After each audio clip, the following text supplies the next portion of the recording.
ഏലം പൂത്ത് നിൽക്കുന്നത് കണ്ടിട്ടുണ്ടോ? ബൈസൺ വാലിയിലൂടെ ട്രാവൽ ചെയ്യുമ്പോഴാണ് ഈ ഒരു ബ്യൂട്ടിഫുൾ ഏലത്തോട്ടം ഞങ്ങൾ കണ്ടത്. അപ്പം തന്നെ വണ്ടി സൈഡാക്കി ഇതിലൂടെയൊക്കെ ഒന്ന് നടന്ന് ഈ ഫ്രഷ് എയറൊക്കെ ഒന്ന് ശ്വസിച്ച്, ശരിക്കും നേച്ചർ നമ്മളെ നന്നായിട്ട് ഹീൽ ചെയ്യും. നമ്മുടെ മൈൻഡൊക്കെ ഒന്ന് റീസ്റ്റാർട്ട് ചെയ്യാൻ ഇതൊക്കെ മതി. ഇവിടെ മെയിൻലി തിരുത്താളി, ഞെള്ളാണി തുടങ്ങിയ വെറൈറ്റീസാണ് കൃഷി ചെയ്യുന്നത്. ഓരോ 40 to 45 ഡേയ്സിലും വിളവെടുപ്പ് നടക്കും. ജൂൺ ജൂലൈ ആണ് ഇതിൻ്റെ ഹാർവെസ്റ്റിംഗ് സ്റ്റാർട്ട് ചെയ്യുന്നത്.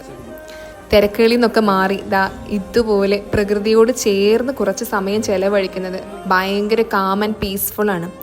ആലുവയിൽ നിന്ന് ഏകദേശം 100 കിലോമീറ്റേഴ്സേ ഉള്ളൂ.